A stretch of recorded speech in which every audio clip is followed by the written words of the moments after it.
තේරෙනවද? මේ ලංකාව මෙහෙමවත් තියෙන්නේ මේ බණ කතා ඇහෙන නිසා.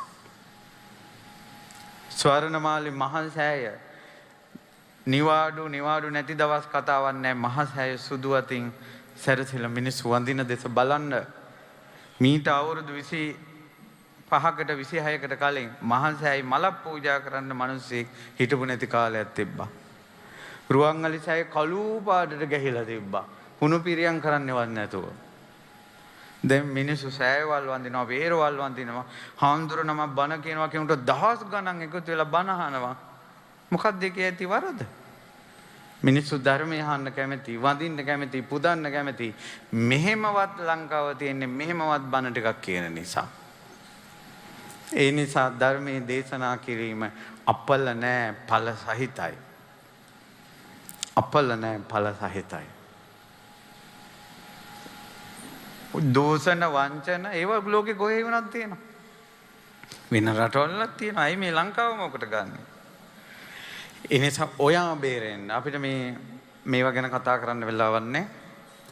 ඔයා බේරෙන්න. ඉතින් චත්තමානවක ගුරු පඬුරු අරගෙන යනකොට බුදුරජාණන් වහන්සේ දැක්කා මොහු සසරේ කුසලයට කැමති වෙච්ච කෙනෙක්. කුසලයට ආශා කරපු කෙනෙක්. හැබැයි තව සුළු මොහොතකින් මොහුව සොරුන් විසින් පහර දීලා මරනවා. මම මොහුට ජීවිතයට අර්ථයක් දෙන්න ඕන. බුදුරජාණන් වහන්සේ මාවතට වැඩියා. දෙතිස් මහා පුරුෂ ලක්ෂණයෙන් බබලන 80 ව්‍යංජනයෙන් සෝභමාන බුදුරජුන් දෙස දකිනකොට ඔහු බුදුරජුන් සමීපයට පැමිණුණා.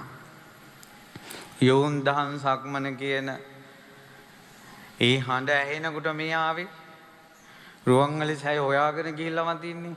සිරිපාදේ පියවර දහස් ගණන් ගිහිල්ලා වඳින්නේ. ওই විදිහට සෑය බෝධියව සොයාගෙන ගිහිල්ලා වැඳපු සංස්කාරේ සැබෑ බුදු කෙනෙක් දකින්නට කොහොමද අහක බලාගෙන යන්නේ? ධාතුන් වහන්සේ නමක් දකින්න පොළොමේ පැය ගණන් දවස් ගණන් ඉන්නේ. සැබෑ බුදු කෙනෙක් දකින්නට කොහොමද අහක බලාගෙන යන්නේ? චත්තමානක බුදුරජාණන් වහන්සේ කරා බැමණුණා. තරුණේ කොහෙද යන්නේ? ස්වාමීනි මම ගුරු පඬුරු අරගෙන යනවා. පුතේ ඔයා තෙරුවන් සරණ යන්න දන්නවද? කිව්වා ස්වාමීනි මම තෙරුවන් සරණ ගැන දන්නේ නැහැ. එහෙනම් පුතා ඔයා හොඳට හිතට ගන්න මම බුදුරජාණන් වහන්සේ සරණ යනවා කියලා. මෙයා කිව්වා එහෙමයි මම බුදුරජාණන් වහන්සේ සරණ යනවා. පුතේ ඔය ධර්මයේ සරණ යන්න. ඔය හිතට ගන්න මම ධර්මයේ සරණ යනවා කියලා. හිතට චත්තමානක හිතට ගත්තා මම ධර්මයේ සරණ යනවා. පුතේ ඔය හිතට ගන්න මම සංඝයා සරණ යනවා කියලා. චත්තමානක සංඝයා සරණ ගියා. ඔන්න දැන් වචන මාත්‍රයෙන් සරණ ගියා. ඊට පස්සේ බුදුරජාණන් වහන්සේ චත්තමානකට කියනවා පුතා ඔයා පන්සිල් පද පහ දන්නවද? පන්සිල්. බුදුරජාණන් වහන්සේ ඒ වෙලාවේ ඇහුවේ මම ඒ වෙලාවේ බුදුරජාණන් වහන්සේට කියා හිටියේ මම පන්සිල් දන්නේ නැහැ කියලා. පන්සිල් පද පහවත් දන්නේ නැහැ චත්තමානව. ඊට පස්සේ බුදුරජාණන් වහන්සේ වදාළ එහෙනම් පුතා සත්තු මරන්න එපා. වෙන ගැටපද අටුවා ටිකක් ටිප්පණි නෑ. තේරෙන එකක් මේක. සත්තු මරන්න එපා. මම දන්නේ කියලායි කිව්වේ. බුදුරජාණන් වහන්සේ විස්තර කළේ මම සමාදන් වුණා මම ප්‍රාණඝාතයෙන් වැළකෙනවා කියලා. බුදුරජාණන් වහන්සේ වදාළ ඊළඟ සිල්පදේ දන්නවද? දන්නේ නැහැ. බුදුරජාණන් වහන්සේ වදාළ පුතේ නොදුන්න දෙයක් ගන්න එපා, හොරකම් කරන්න එපා. බුදුරජාණන් වහන්සේ මට කියලා දුන්නේ මම සමාදන් වුණා මම හොරකම් කරන්නේ නැහැ කියලා. ඊට පස්සේ ඇහුවා වැරදි කාම සේවනයෙන් වැළකීම සමාදන් වෙන්න. මම දන්නේ නැහැ කියලා කිව්වේ. ඔයාට වෙන් නොවිච්ච, ඔයාට බිරිඳක් නොවිච්ච කාන්තාවක් සමග කාමයේ හැසිරෙන්න එපා. බුදුරජාණන් වහන්සේගේ වචනේ මම මේක සමාදන් වුණා. ඊට පස්සේ බොරු කියන්න එපා. 4 වෙනි සිල්පදේ මත්පැන් මත්ද්‍රව්‍ය භාවිත කරන්න එපා කිව්වා. ලෝකේ සම්මතයි මේක මත්ද්‍රව්‍යයක් කියලා. ඒක බොන්න එපා. කොච්චරයි. වෙන අටුවා ටිකක් දිප්පනේ නැහැ. පුතා ඔය යනකොට මෙන්න මේ සරණ සිහි කරන්න. යෝ අද තම්පවරෝ මනුජේසු සක්්‍ය මුනි භගවා කත කිච්චෝ පාරගතෝ බල විරිය සමංගී තං සුගතං සරණත්තමුපේමි. යෝ අද තම්පවරෝ මනුජේසු යෝ යමෙන් වදතං කතා කරනවද පවරෝ ඒ අතර ශ්‍රේෂ්ඨයි මනුජේසු මිනිස්සු අතර කතා කරන මිනිස්සු අතර ශ්‍රේෂ්ඨතම කෙනා කවුද? ශාක්‍ය මුනීන්ද්‍රයන් වහන්සේ භගවා භාග්‍යවතුන් වහන්සේ කත කිච්චෝ කළ යුතු දේ කරලා අවසන් වූ බුදුරජාණන් වහන්සේ පාරගතෝ බල විරිය සමංගී සසරෙන් එතරට වැඩියා අපූර්ව වීරියකින් බලයෙන් වීරියෙන් සසරෙන් එතරට වැඩියා තං සුගතං ඒ සුගතයන් වහන්සේ සරණත්ත මුපේමි මම සරණ යමි. සිහි කරන්න පුතා කිව්වා. ඊට පස්සේ බුදුරජාණන් වහන්සේ චත්තමානවට ගියා හිටියා රාග විරාග මනේජ මසෝකං රාගය විරාග රාගය දුරු කරනවා විරාගී කරවන මනේජ න ඒජ කෙලෙස් දුරු කරන මසෝක සෝකේ දුරු කරන ධම්මම සංකත මප්පටේකෝලා අසංකත නිවනක් තියෙනවා ඒක පිළිකුල් නැහැ. නිවන කියන්නේ ශාන්ත දෙයක්. මధుරමි මම්පගුණං සුවිභත්තං ඒ ධර්මයේ මధుරයි. ඊළඟට ප්‍රගුණ කරන්න ශාන්තව ප්‍රගුණ කරන්න පුළුවන් දෙයක්. ඊළඟට සුවිභත්තං මනාව විස්තර කරපු ධර්මයක්. ධම්මමි මං සරණත්ත මුපේමි ඒ ධර්මය මම සරණ යමි. දැන් බලන්න ඉස්කෝලේදී අපි ඕක පුදුම වේගයකින් කියන්නේ. යෝවද කියන එක විතරයි මට මතක.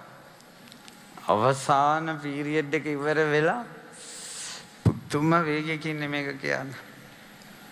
අපි ඇත්තටම මේ ගාථා තුන ඇත්තටම කිව්වා නම් තුනුරුවන් සරණ යනවා කියන එක දවස් කීයක් කියලාද නේ? අපිට විස්තර කළා දුන්නෙත් නැහැ. ඇත්තටම ලොකු ස්වාමීන් වහන්සේ මේක පරිවර්තනය කළා විස්තර කරනවා නම් ඔයාලා බලන්න රුවන්වැලි සෑයේ මම මේ යෝ අද තම්පවරෝ මනුජේසු කියන ගාථාව විතර පැය 3කට ඒ පදේ විතර පැය 3කට වඩා විස්තර කළා රුවන්වැලි සෑයේ දේශනාවක් තියෙනවා. ඒ වචනේ විතරක් විස්තර කොහොමද කතා කරන අය අතර ශ්‍රේෂ්ඨ වෙන්නේ කියලා. දැන් සමහර අය කතා කරනකොට අනිත් අයට තරහ යනවා. සමහර අය කතා කරනකොට අනිත් අයට රාගය ඇති වෙනවා. සමහර අය කතා කරනකොට ඒක රුස්සන්න නැතුව යනවා. සමහර අය කතා කරනකොට අනිත් අයට hina යනවා. සමහර අය කතා කරන එක තේරෙන්නේ නැහැ. බුදුරජාණන් වහන්සේ කතා කරනකොට ප්‍රඥාව උපදිනවා. ශ්‍රද්ධාව උපදිනවා. සිල්වත් වෙනවා. මේ බුදු මුව මණ්ඩලෙන් නේද මේ සියලු රහතන් වහන්සේලා බිහි වුණේ බුදුරජාණන් වහන්සේගේ වචනේ. අමාදහරි කතා කරන මිනිස්සු අතර ශ්‍රේෂ්ඨයි. එක අකුරක් බොරු නැහැ. එක අකුරක් කේලම් නැහැ. එක අකුරක් පරුස වචන නැහැ. එක අකුරක් හිස් වචන නැහැ. එක වචනයකවත් රාගයේ මිශ්‍ර නැහැ. ද්වේෂයේ මිශ්‍ර නැහැ. මෝහයේ මිශ්‍ර නැහැ. බුදුරජාණන් වහන්සේ සරණ යන්නේ. මේ මට සීල් රැක ගන්න බෑ මගේ රාගේ වැඩි මට බඹසර රකින්න බෑ මට තිත්ත වෙලා මට මානසික ලෙඩ ඕවා හිතින් එපා. බුදුරජාණන් වහන්සේ ගැන හිතන්න. ඕවා හිතන්න ඊළඟ ආත්මේ. ආයෙත් අමන වෙලා ඉපදුනාට පස්සේ මට බෑ මොකුත් නෑ යා මට ආදරේ නෑ. ඉස්කෝලේ යන කාලේ ඉඳලා මං එයා ගැන හිතාගෙන හිටියේ මට කිසිම තැකීමක් නෑ. ඇයි යන්නේ ඔයා මට මේ විශ්වාස නැත්තේ? ඇයි මං කියන දේ විශ්වාස කරන්නේ නැත්තේ කියලා අඬා ñරු ගගා ඉන්න ඊළඟ ආත්මේ. බුදුරජාණන් වහන්සේ මුණ ගැහුණ වෙලාවේ අඬන්න එපා. වැළපෙන්න එපා. ආදර වෙනුවෙන් නැහින්න එපා. ඒවා වෙනම ජීවිතයක්, මේක වෙනම එකක්. ඔයාලට උරුමයි මේක. නැත්තම් එන්නේ අද. යම් දවසක ඔබ නිකලෙස් වුණොත් එදාට අද බනහන්න ආපු එකත් එකට මුහු වෙලා ඇති කියලා ඔබට පේනවා. එච්චර ශ්‍රේෂ්ඨ දෙයක්. කල්යාණ මිත්‍රයා කරා පැමිණීම. යත්තච දින්න මහප්පලමාහු. යම් කිසි කෙනෙකුට දුන්නට පස්සේ ඒක මහත්ඵල මහානිසංස සැලසෙනවා නම් චතුසු සුචීසු පුරිස යුගයේසු. සුචීස කියන්නේ පිරිසිදු පුජ්‍යලයන් ඉන්නවා 4ක් යුගල. සෝවාන් මාර්ගඵල, සකදාගාමි මාර්ගඵල, අනාගාමි මාර්ගඵල, අරහත් මාර්ගඵල. අට්ඨච පුද්ගල ධම්ම දසාතේ. පුජ්‍යලු 8 දෙනයි. සෝවාන් මාර්ග, සෝවාන් ඵල, සකදාගාමි මාර්ග, සකදාගාමි ඵල, අනාගාමි මාර්ග, අනාගාමි ඵල, අරහත් මාර්ග, අරහත් ඵල 8 දෙනා. සංගමි මං සරණත්තම උපේමි. ඒ සංඝයා මම සරණ යනවා. මෙන්න මෙලොව යහපත පිණිස, පරලොව යහපත පිණිස රාග දේශ මොහ දුරු කරන්න කැමැත්ත ඇති කෙනෙකුට තියෙන සරණ. එතකොට සංඝ සරණ කියනකොට ඔබ බයිනවා අද කාලේ හාමුදුරුවෝ අර Facebook එකේ, මේ Facebook එකේ, අර YouTube එකේ අර හාමුදුරුවෝ අඳනේ කඩාගත්ත අරව කතා කළා, මෙයා මෙහෙම කතා කළා කියලා. ඕවා හොයන්න එපා. ඕවා හොයන්න එපා. අපිට මේ තියෙන ප්‍රශ්න මදිද? හරි. මිනිස්සු හාමුදුරුවන්ට බයිනවා. ඔය හාමුදුරුවෝ විඳින්නේ රජසැප කියලා. එහෙනම් ඔයා මහාන වෙලා විඳින්නකො රජසැප. අනුන්ගෙන් දෙනේවා කාලා අපිටත් ඉන්න බැරි. එහෙනම් ඔයා මහාන වෙලා එක වේලක් පාත්තරි දානේ වළඳන්න. එහෙනම් එන්න.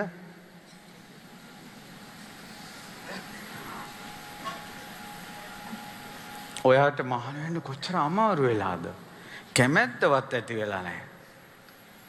ඒකට අපිට ඒ ස්ථානෙට එන්න සමහරට සිවුරු 1000ක් ඔයාගේ අතින් පූජා කරන්න පුළුවන්.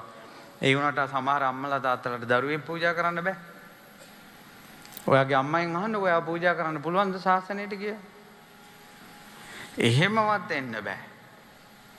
Tamanට තප්පරයක්වත් පැයක්වත් සිවුරක් දරා ගන්න පිනකුත් නැතුව අනුන්ගේ සිවුරු ගලවන්න කල්පනාව. ඔවට හවුල් වෙන්න එපා පින්වතුනේ. එපා දරුවනේ. අපි කොච්චර අමාරුවෙන්ද මේ කසාවත දරා සංසාරේ පිනකටනේ මේක දරාගත්තේ. දැන් අපේ පරිගණක අපරාධ සම්බන්ධයෙන් අපි පින්වත් මහත්තයා දේශනාවක් කරමු. බය හිතෙන්නේ නැද්ද? ඔයාලගේ දූල ගැන, ඔයාලගේ පුතාලා ගැන බය හිතෙන්නේ නැද්ද? අනාගතේ ළමයිට මොනව වෙයිද කියලා. ඔය කියපු සිද්ධි ඔයාගේ දුවට වුණොත්, ඔය කියපු සිද්ධි ඔයාගේ පුතාට වුණොත්, අපි අනුන්ගේ ඉස්කෝලවල කතා වලට මෙහින් කුණුහරුපෙන් බැන බැන ඉන්නවා. ඒ පුතා ඔයාගේ පුතෙක් වුණොත්, ඒ ගැහණු කෙනා ඔයාගේ ගැහණු කෙනෙක් වුණොත්, එදාට මොනවද කරන්නේ? අනුන්ට hina වෙච්ච ඒවා දහස් ගණනින් ಗುಣ වෙලා ඒවි ඔයාට නින්දාව. අනුන්ට hina වෙන්න එපා. ඔය වාගේ ලෝකෙකින් අපි ඈතර වෙන්න ඕන කියලා හිතන්න. මං කිව්වේ යුගයේ පහර කෑම කියලා. බුදුරජාණන් වහන්සේ වදාලා මහණෙනි අනාගතේට අධර්ම රාගයේ විෂම ලෝභයේ මිත්‍යා ධර්මයේ වැඩි වෙනවා. අධර්ම රාගයක් තියෙනවා, විෂම ලෝභයක් තියෙනවා, මිත්‍යා ධර්මයක් තියෙනවා. ගුරුවරුන්ට ශිෂ්‍යයෝ ගැන රාගය උපදිනවා, ශිෂ්‍යයන්ට ගුරුවරු ගැන රාගය උපදිනවා, සමාන අය ගැන රාගය උපදිනවා, සත්තු සිව්පාව ගැන පවා රාගය උපදිනවා. මේක ඉදිරියට ගිහිල්ලා බුදුරජාණන් වහන්සේ වදාලා තිරිසන්නු වගේ වෙනවා. ආයුෂ අවුරුදු 10ට බහිනවා. අවුරුදු 5 වෙනකොට වෙන්න ඕන ඔක්කොම වෙලා ඉවරයි. අවුරුදු 10න් මැරෙනවා. තමන්ගේ අතින් අම්මා මැරෙනවා, තාත්තා මැරෙනවා. මහ භයානක යුගයක් ඉස්සරහට තියෙන්නේ. සෙල්ලම් කර කර යන්න වෙලාවක් නැහැ. එක්ක මහාන වෙන්නත් බැරි එකේ පන්සල් පද පහවත් රැක ගන්න. නිතර බුදුරජාණන් වහන්සේ ගැන සිහි කරන්න. සින්දු අහන්න ඔබ ඇබ්බැහි වෙලා නම් බුදුරජාණන් වහන්සේ ගැන ලස්සන සින්දු තියෙනවා. මලක් වී මා පිපෙනවා නම් බුදු සුවඳ රැඳෙනා ඒ සව්වේ. මලක් වුණත් මම බුදුරජාණන් වහන්සේ ඉන්න තැනක. කොයිතරම් ලස්සන සින්දු තියෙනවා. ඉතින් ඒ නිසා පිළිමයක් දිහා බලාගෙන තමන්ගේ ජීවිතය ගැන හිතනකොට අර පිළිමයක් අඹනවා මේ ගල් වඩුවේ. එයා හිතෙනවා මේ පිළිමේ අඹනකොට පපු ප්‍රදේශේ අඹන්න ලේසි. ඇයි ගොඩක් යට යන්නේ නැහැ. එයාට හිතෙනවා මෙතන තියෙන බුදුරජාණන් වහන්සේගේ කරුණාව. සුනීත සෝපාකට දැක්වූ කරුණාව තවමත් තියෙනවා කියලා මට හිතෙනවා කියනවා මේ පපුව නෙලද්දි. එයාට ලැබිච්ච පහසුව ඊට පස්සේ එයා සිරිපතුල නෙලනකොට දාඩිය වැටෙනවා එයාට. එයා හිතෙනවා බුදුරජාණන් වහන්සේ මගේ දාඩිය වැක්කිරෙව්වේ මේ ගල මෙලෙක් වෙන්න. ඒ ගීතේ මතකයි නේද? නෙලන්නට බුදු පිළිමය. ගීතේකෙමුත් බුදුරජාණන් වහන්සේම හිතනවා.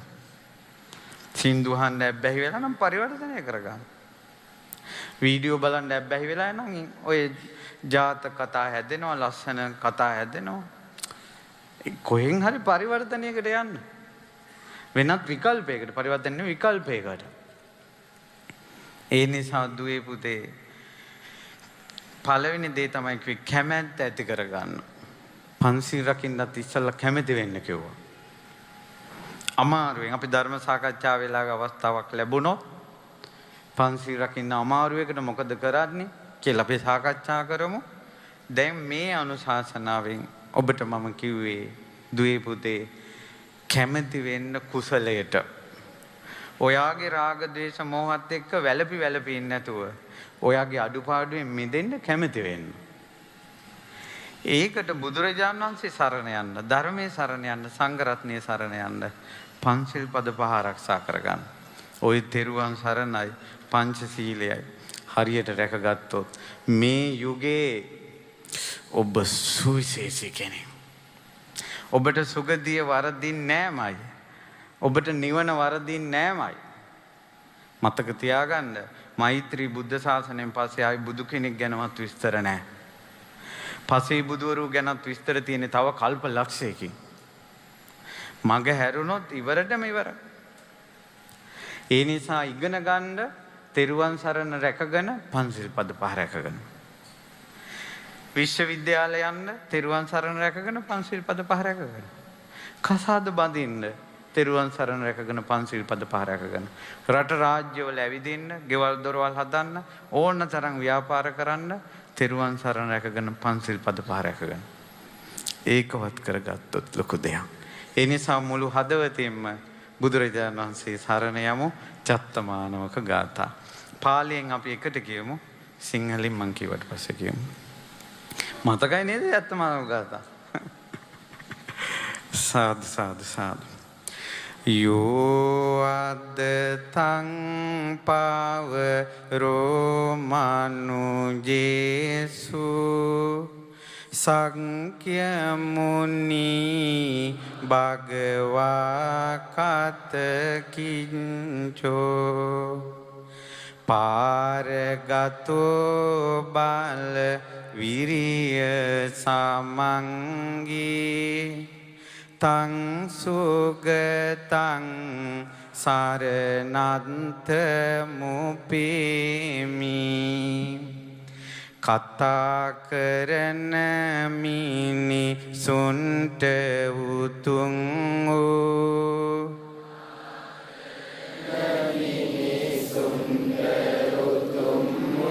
සක්‍ය මුනි භගවත් මුනි දුන්නෝ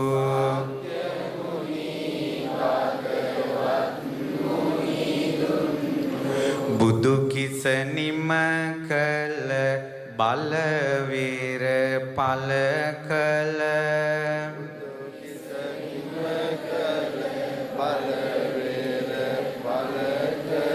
සසරින් එතෙරට වැඩි නිදුකානං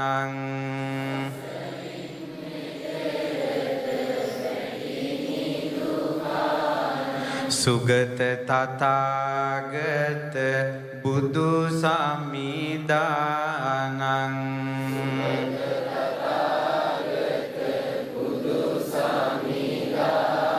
සාදරයෙන් මම සරණ යමි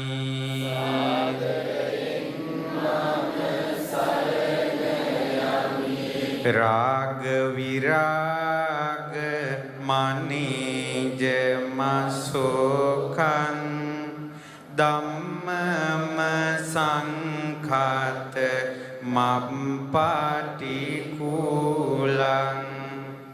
මధుරමිමං පගුණං සුවිබන්තං ධම්මමිමං සරණන්ත මුපේමි රාග කිසිත් නැති ශෝක කෙලෙස් නැති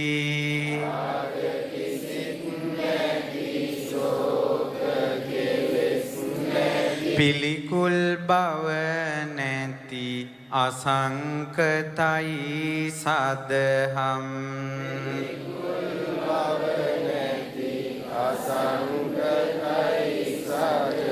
මනවින් පවසන හොඳින් ප්‍රගුණවන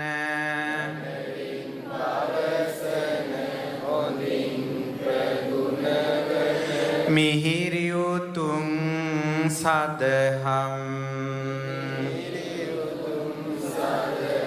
සාදරයෙන් මම සරණ යමි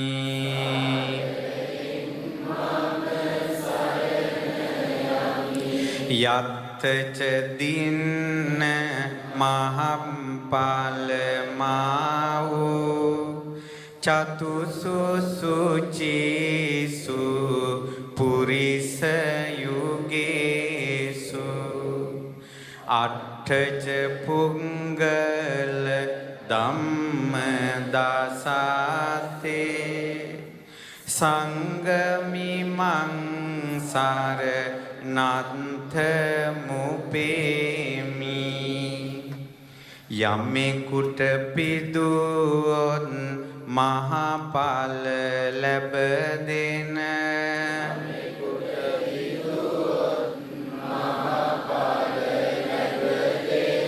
සදහම් තුල සිටි බුදු සව් සැම දෙන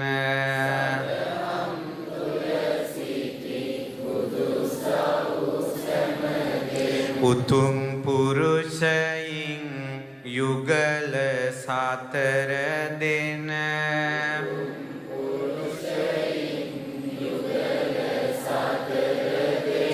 පුද්ගලයින් ලෙස විද්මය අට දෙන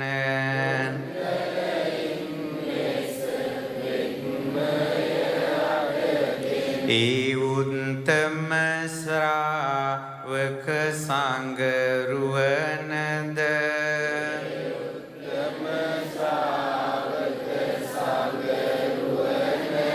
සාදරයෙන් මම සරණ යමි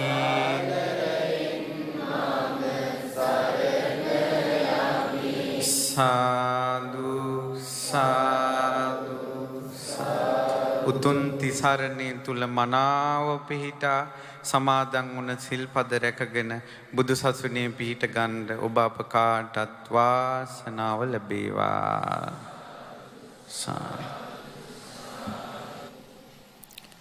උතුම් තිසරණේ